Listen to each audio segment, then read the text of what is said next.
Bendita Esperança, com o pastor Eliezer Freitas.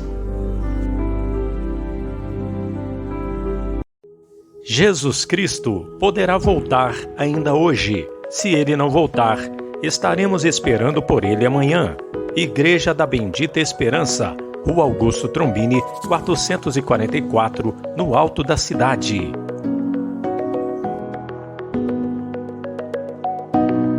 Mas o que profetiza, fala aos homens, edificando, exortando e consolando. Boa noite, meu irmão, boa noite, minha irmã. Mais uma vez nós estamos aqui nesta quinta-feira para meditarmos na Santa Palavra de Deus, nas Escrituras Sagradas.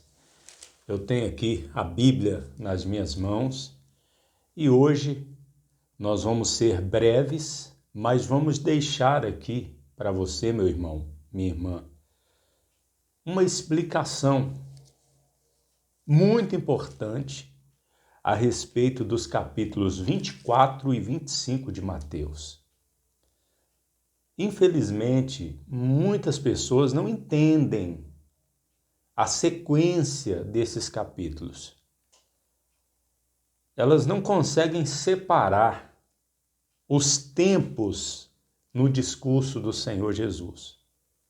O que para nós e para muitos irmãos está claro aqui, para outros tantos irmãos não está claro. Mas como disse lá o eunuco a Filipe, como eu vou entender se não há quem me explique? Às vezes, nós só entendemos uma passagem das Escrituras quando Deus usa um pastor, um homem de Deus, um irmão, até mesmo um irmão, para nos explicar. E quem sabe isso não vai acontecer com você hoje, meu irmão, minha irmã. Eu vou explicar para você aqui Mateus 24 e 25. Depois da explicação, você lê esses dois capítulos e você vai ver como fica mais claro de se entender depois dessa explicação. Pois bem, o Senhor Jesus, ele está saindo do templo.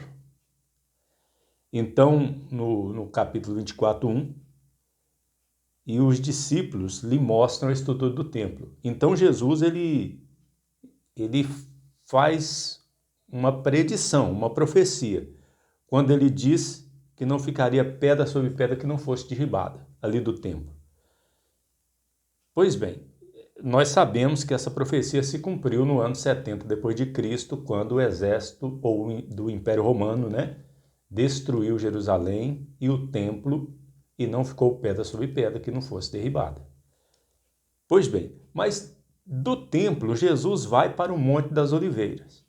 E lá os discípulos fazem duas perguntas, para alguns 3 perguntas. Mas eles perguntam ao Senhor Jesus: quando serão estas coisas e que sinal haverá da tua vinda e do fim do mundo? Em resposta a essa pergunta, o Senhor Jesus ele vai falar primeiro, do versículo 5 até o versículo 8, ele vai falar do princípio das dores. É um período de tempo de 3 anos e meio que se chama princípio das dores. É a metade da tribulação que há de vir a este mundo. Tanto é que Jesus, do versículo 5 ao 8, ele diz no final: mas todas estas coisas são o princípio das dores. Então, do versículo 5 ao 8 é o princípio das dores. Do versículo 9 até o versículo 14 são as dores. Então, grava isso, meu irmão, minha irmã. Do versículo 5 ao 8 é o princípio das dores, 3 anos e meio. Do versículo 9 ao 14 é as dores, mais 3 anos e meio, totalizando 7 anos. Do versículo 5 ao 14 tem 7 anos. São eventos do início da tribulação até o fim. Pode ver que o versículo 14 termina dizendo: então virá o fim. Então nós temos que ter isso em mente. O Senhor Jesus ele fala do princípio das dores, do versículo 5 ao 8, e das dores, do versículo 9 ao 14. Só que quando chega no fim, a partir do versículo 15, Jesus volta lá no início das dores novamente. Ele volta lá no versículo 9, ele começa a explicar sobre o porquê desta divisão de princípio das dores e dores.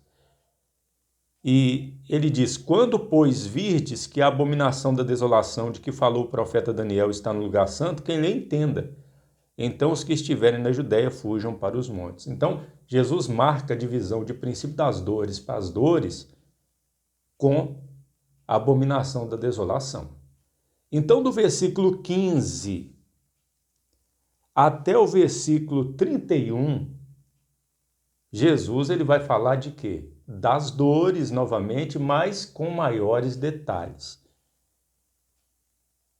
E mostrando que ele está falando do versículo 15 até o 31 para os discípulos como judeus. Nós temos que ter em mente que Jesus está fazendo um discurso para discípulos que eram igreja, mas que também eram israelitas, eram judeus. Então Jesus ele fala para os discípulos sob uma perspectiva judaica, e daqui a pouco ele vai falar para eles como igreja também. Jesus não falou para eles aqui só como judeus. Ele falou para eles como igreja também, levando em conta que eles seriam igrejas também. Já eram igreja também. Interessante, né? Só que Jesus separa bem as coisas aqui. Então vamos recapitular até aqui. Do versículo 5 até o 8, princípio das dores. Do 9 até o 14, as dores. Do 15 até o 31, as dores também, mas porém com detalhes adicionais, tendo em vista que os discípulos eram judeus. Pois bem, do versículo 32 até o 35, Jesus ele está falando aqui a respeito da parábola da figueira, aprender a parábola da figueira. Ele diz que quando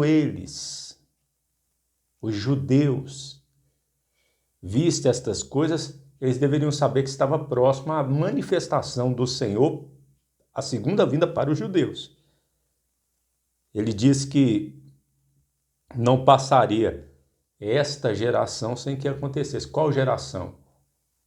A geração que entraria no princípio das dores. Não passaria sem que tudo acontecesse. Ele diz: os céus e a terra passarão, mas as minhas palavras não hão de passar. Pois bem, nós vimos aqui então que até aqui o Senhor falou para eles como judeus. O versículo 36 de Mateus 24 começa com um mas. Temos que notar isso, olha só. Mas, daquele dia e hora ninguém sabe, nem os anjos do céu, mas unicamente meu Pai. Quando ele diz mais, ele muda a visão. Ele não está olhando mais os discípulos ali apenas como judeus, mas como igreja. E este dia e hora que ninguém sabe é o dia do arrebatamento.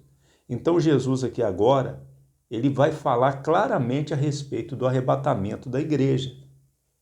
Ele vai falar claramente até o versículo 44. Por quê? Olha o 44 que diz: por isto estáis vós preparados também, porque o Filho do Homem há de vir a hora em que não penseis.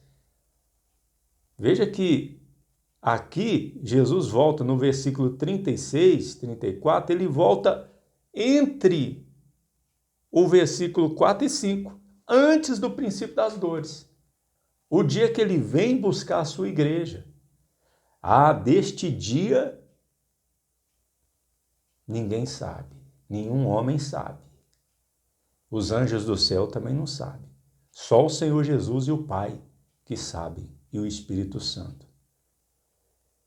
E ele diz: estáis vós apercebidos também porque o Filho do Homem há de vir a hora em que não penseis. Veja que ele não está falando da segunda vinda. Quando ele diz aqui, igualmente quando virdes todas estas coisas, sabeis que está próximo às portas. Não, ele não está falando deste dia que ele dá detalhes no versículo 27, porque assim como o relâmpago sai do Oriente e se mostra no Ocidente, assim será também a vinda do Filho do Homem. Não, aqui ele está falando da segunda vinda para Israel. E no 36, 44, ele está falando do arrebatamento. Nós vemos a seguir, no versículo 45, que ele vai falar a respeito do que vai acontecer no céu com a igreja. Ele vai falar do tribunal de Cristo, que vai acontecer, o julgamento da igreja para os galardões. Ele vai falar do versículo 45 em diante. Quando chega no capítulo 25, aí Jesus volta antes do arrebatamento. Ele volta ainda antes para mostrar as 10 virgens, que eram, segundo se acredita, como damas de honra, né? Aqui nessa ilustração que o Senhor Jesus está fazendo, esta parábola das 10 virgens. Então Jesus mostra aqui o quê? Que durante o período da igreja tem pessoas que vão ficar porque não são conhecidas pelo Senhor. Aparentemente todas são virgens, damas de honras e convidadas para a meia-noite, o casamento, o arrebatamento. Mas metade ficam de fora do arrebatamento porque não eram pessoas realmente convertidas. Jesus mostra aqui que tem pessoas que não têm o azeite, que não tem o azeite, não tem a conversão de verdade, não tem o Espírito Santo de verdade. Estas pessoas não vão ser arrebatadas. Aqueles que parecem ser cristãos, as virgens loucas, né? São 5 prudentes e 5 loucas. Então, as loucas representam são aqueles que parecem ser cristãos, estão na igreja, mas não são. Eles não vão participar do arrebatamento, vão ficar aí nesse mundo, porque Jesus não os conhece. Do versículo 14 até o versículo 30, ele fala também uma parábola, né? Ele fala uma parábola dos talentos para mostrar que há de haver recompensa por servo bom e fiel. Aquele que é servo bom e fiel, ele vai receber suas recompensas. E do versículo 31 até o 46, Jesus fala do julgamento das nações. Esse julgamento das nações não é, meu irmão, de maneira nenhuma o juízo final. Não, porque entre o juízo final, ou melhor, entre esse julgamento das nações e o juízo final, existem 1000 anos. Existe o milênio, onde Jesus vai reinar aqui nessa terra. Jesus vai reinar 1000 anos aqui nessa terra, para se cumprir todas as profecias a respeito do milênio que tem no Velho Testamento. E não adianta pessoas usadas pelos espíritos malignos quererem alegorizar as profecias do Antigo Testamento, não. Dizendo que tudo se refere à igreja, que tudo já se cumpriu, não. Vai se cumprir. É literal mesmo, porque estava profetizado que Jesus ia entrar em Jerusalém no jumentinho. E ele entrou como? No jumentinho. Foi aclamado como rei. Estava profetizado que Jesus ia nascer em Belém. E ele nasceu na onde? Em Belém. Estava profetizado, do Egito chamei o meu filho. Jesus foi para o Egito ou não foi? Foi para o Egito. Então as profecias que nós vemos do Antigo Testamento que se cumpriu no Novo, se cumpriram literalmente. E eu pergunto, por que nós vamos ficar pensando que as profecias que não se cumpriram não vão se cumprir literalmente?